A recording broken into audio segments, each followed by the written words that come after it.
Hi there, this is Dr. Ajaya Kashyap, and today we'll be talking about breast augmentation. Let's first talk a little bit about the aesthetics of breast.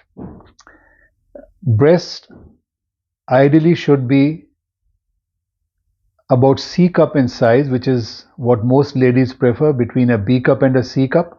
Most men like somewhere between a C cup and a D cup.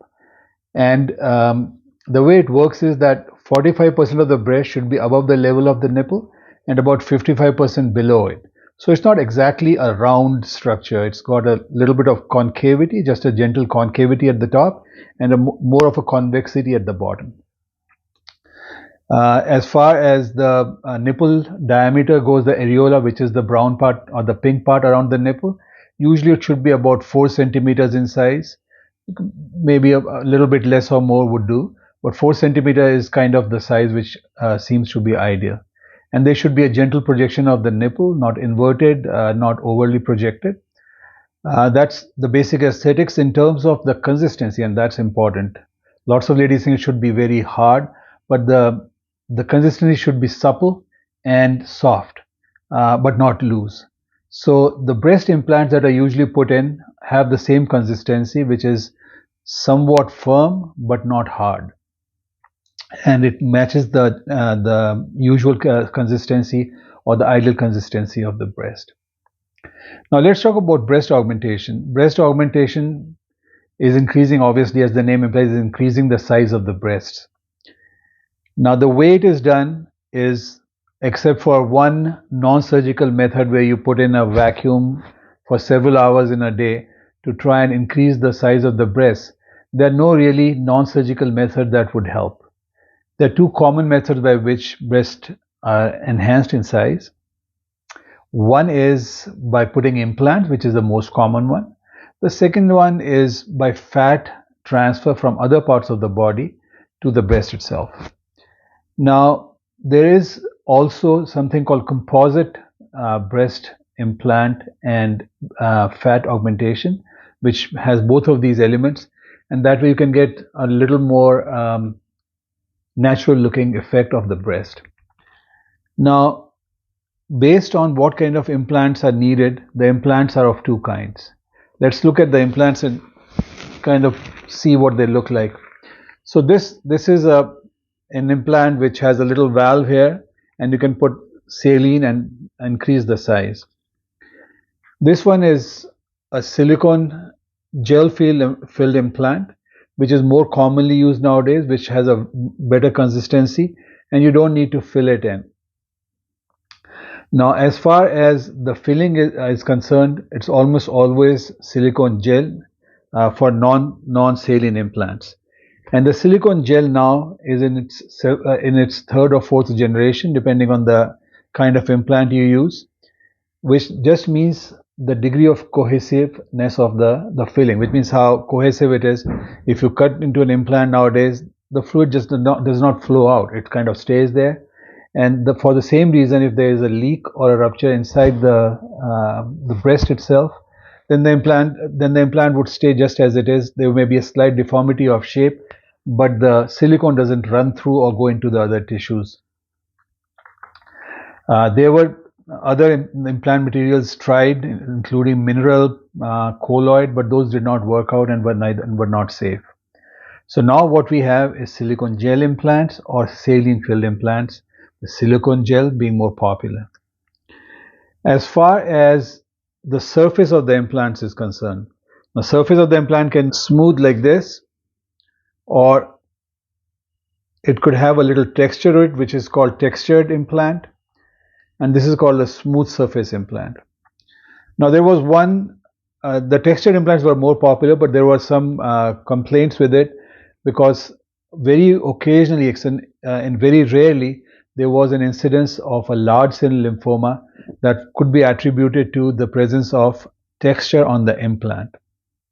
What exactly is the texture? The way the texture is done is that once the implant has been made, they're always made smooth. The shell is smooth, but what is done is that once the implant is made and still not hard, it's not completely solidified, the silicone gel, little patterns are put in with a sponge or some other material so that it gets little indentations. The other thing that can be done by another company is to keep the implant when it is still solidifying, and bombard the surface with little granules of silicone.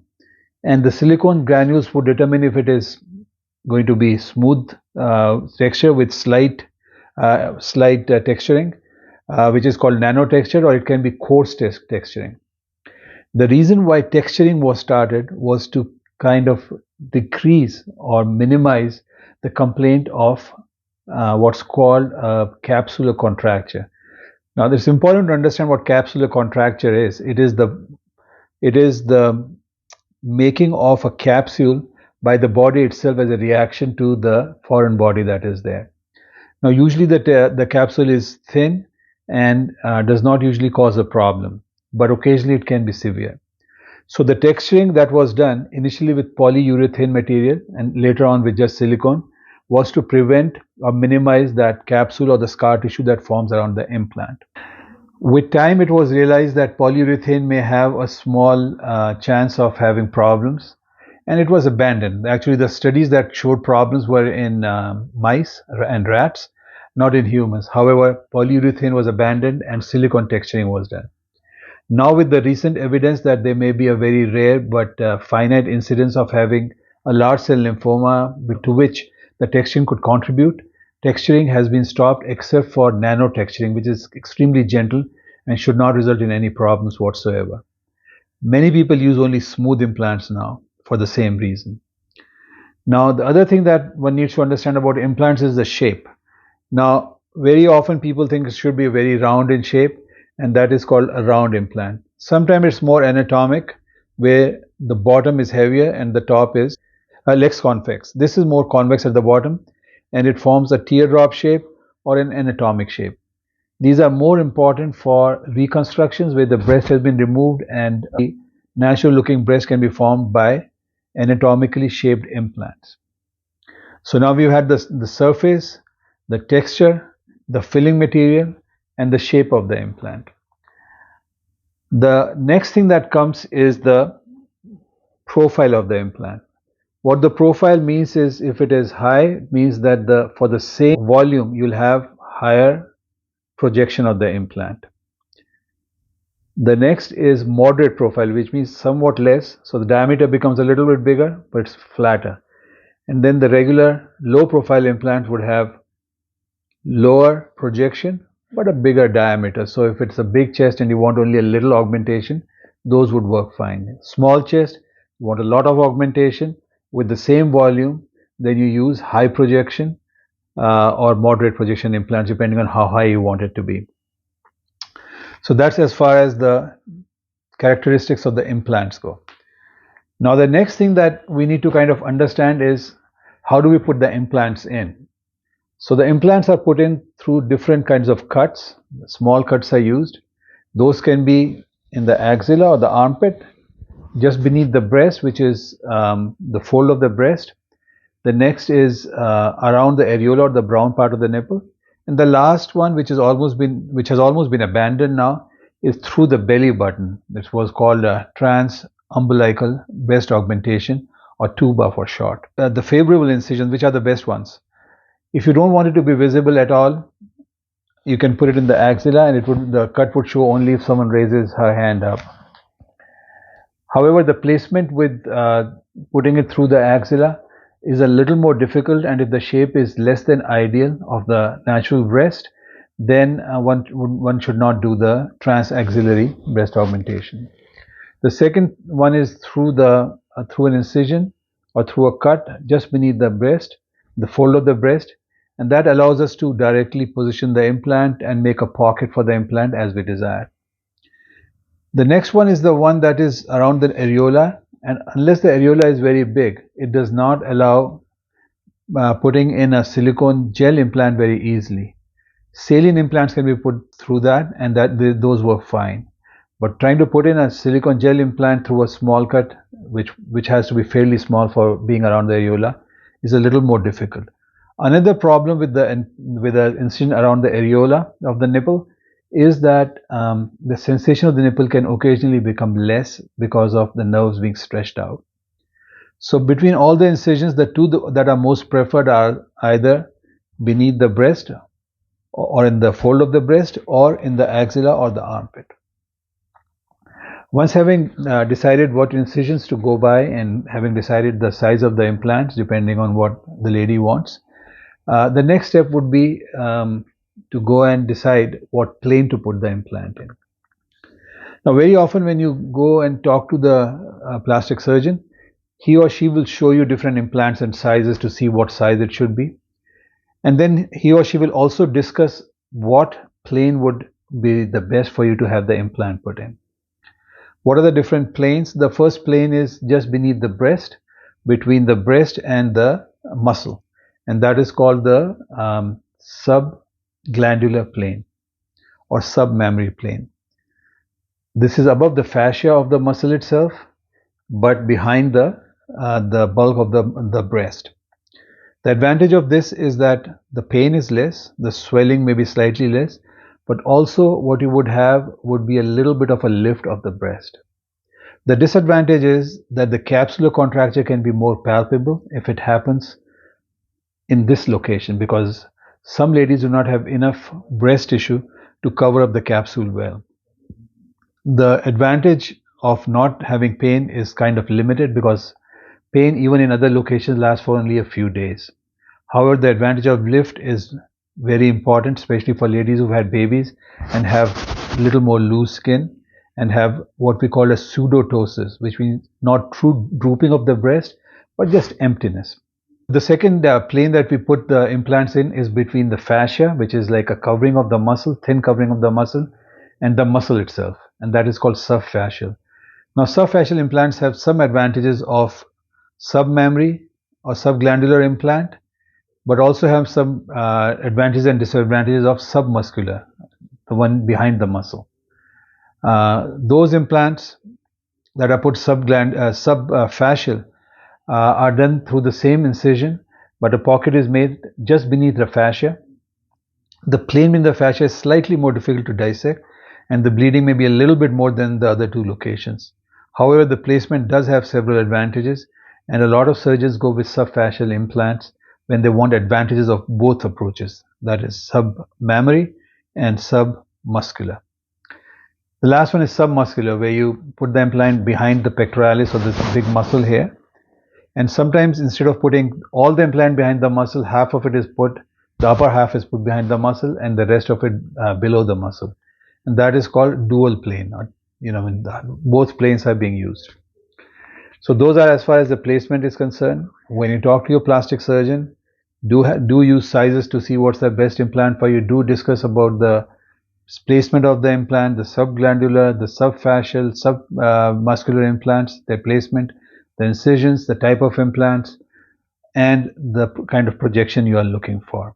Some ladies want more cleavage, some want less cleavage.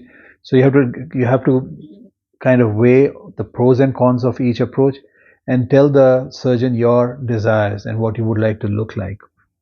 You should not look like one of those newscasters that people see or models that people see where the implants look so high that you can see a big convexity on the top and almost everyone can guess that those are implants. No one likes that. So now coming to the other way of doing breast augmentation, and that is using your own fat, autologous fat breast augmentation. The advantage is it is your own tissues, there are no foreign bodies, and the comfort level is somewhat higher for some people. The disadvantage is that you can usually get in one session only 1 cup size increase in the breast volume, which means that if you're a B, you can go to a C cup. If you're a C, you can go to a D cup, but usually no more. I do use sometimes another technique which is called thermi-tight to increase the vascularity of the tissues before putting the fat in. And that allows me to give an implant or give a size increase of 1.5 cups, which sometimes is quite a big advantage. Now the fat is taken from different areas of the body. It could be from the sides of the stomach itself, the upper thighs, wherever there is excess fat can be taken. Now fat can be taken through small cannulas with a syringe, or you can take it with a liposuction machine. However, one has to do it slowly and low pressure because you don't want the fat cells to be injured before they are being put in. So what's done is a small cannula, low suction, minimal damage to the fat cells, and minimal exposure to the air because air also destroys the fat cells. The different machines that can be used. My favorite machine, if I need a large volume, is called a water jet liposuction. Water jet liposuction is a machine that throws water at some speed onto the fat cells which become dislodged, and almost pure fat cells can be removed. Those can then be injected, and they usually take well, which means that they are incorporated into the individual's own body much better than other kinds of partially destroyed or destroyed cells.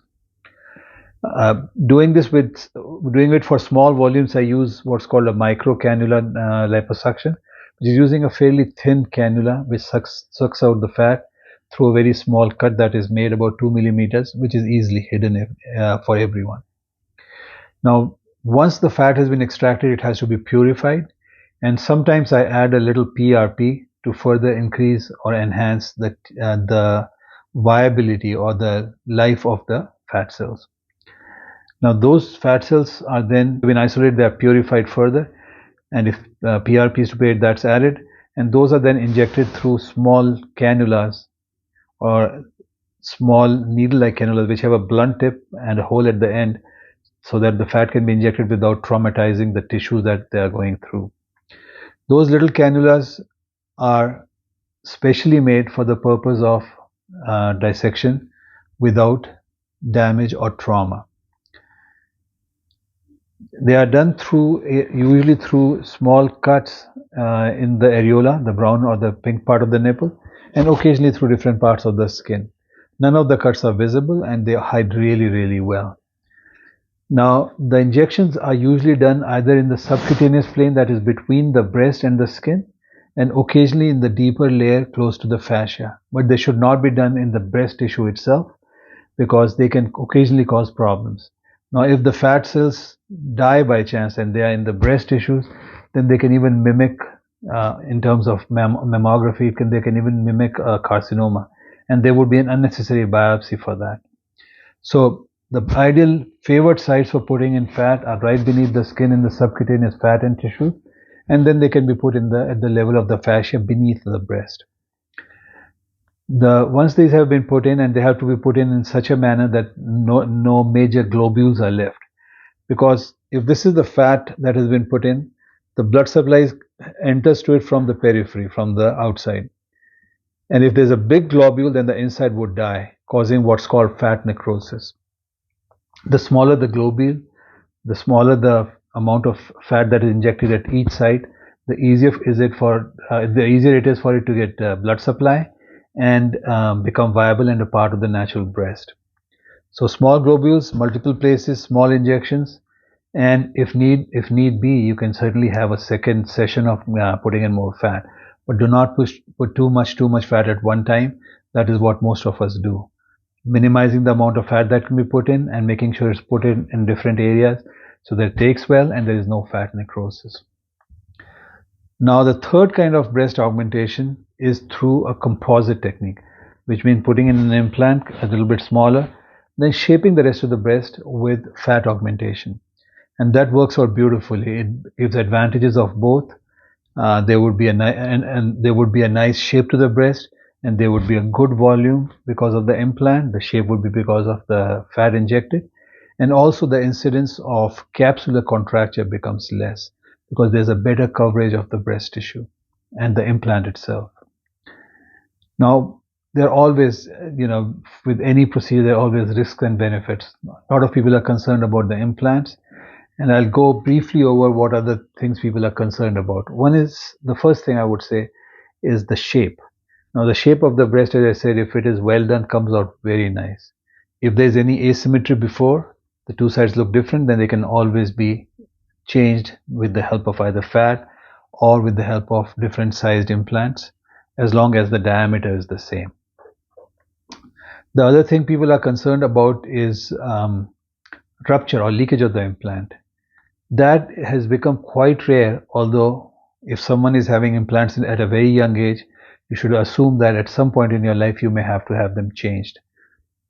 The previous implants used to have a lifespan of 14 to 16 years, but that was the average. Some people would need it to be changed earlier, some later. The newer implants would probably last longer. Now, having said that, follow-ups are very important to make sure there is no leakage, and their follow-ups are done either through mammography, for which, having had implants, 2 additional views would be needed so that the implants can be displaced and the breast tissue looked at. If it is done through an ultrasound, especially for younger people, the rupture can be seen, but ultrasound itself is not a screening method for anything else. No cancer, nothing can be detected with it. The third technique of follow-up is using an MRI, and the MRI defines the planes really well. Especially when the implants are there, you will be able to see the entire soft tissue and its definition with an MRI. So follow-up, having MRIs, mammography, or ultrasound, you'll know when the implant has any problems with it. Now, those are usually done every year, but some people may want to do it less or at a lesser or a longer duration. The other thing people are worried about, and rightfully so, is capsular contracture. In the majority of the patients, the scar tissue that develops around the implants is fairly small and may be barely palpable. Some people may feel a little bit of it. Occasionally, people may have grade 3 or grade 4 contractures which are very firm, hard, and they can even distort the breast. In those situations, the implants have to be removed and put in a different location, or if it is only mild, some fat can be used to cover up the capsular contracture. If the capsular contracture is painful, certainly the implants need to come out, and then another method of breast augmentation can be thought of at that time. Now, some people have this vague system of pains and aches, and they feel that it may be because of the implants. And they would come for removal of implants to me, and I have removed them extra capsular, which meaning with the capsule outside. And although there is no documented problem of pain and aches in the body because of the implants, some of the people have removed the entire implant with the capsule, say that they do feel better after the implants was removed. But do understand that it is extremely, extremely rare. Once maybe in several thousand that people would have this unusual kind of symptomatology. And there is no way of knowing if it was ever caused by the implants. Now, the other thing about implants, when you're putting it in things like decrease or increase in nipple sensation, that is less than 1% and happens more often if it is put in through an incision around the areola of the nipple. With other methods also, you can have some change in nipple sensation. Very often you may have some secretion which is more than normal rather than less than normal, because the nerves are at a stretch now. Any little touch may make them go, start firing away, and you'll have a hyper-reactive nipple. Most of these settle down, both hyper-reactive and hyporeactive, extra sensitive, or those are less sensitive. They usually settle down and it becomes normal. Other complications are kind of rare, but bleeding and a little bit of scarring, those things can always happen and are dealt with fairly easily. If you do have any questions for breast implants or breast augmentation, you can go on a bunch of reliable sites. I think one is plasticsurgery.org, which is the American Society of Plastic Surgery website, which would have a bunch of information. And you can always contact me in my office or through WhatsApp. Our numbers and contact information will be given now. Thank you very much for watching, and if you have any questions, do not hesitate to call.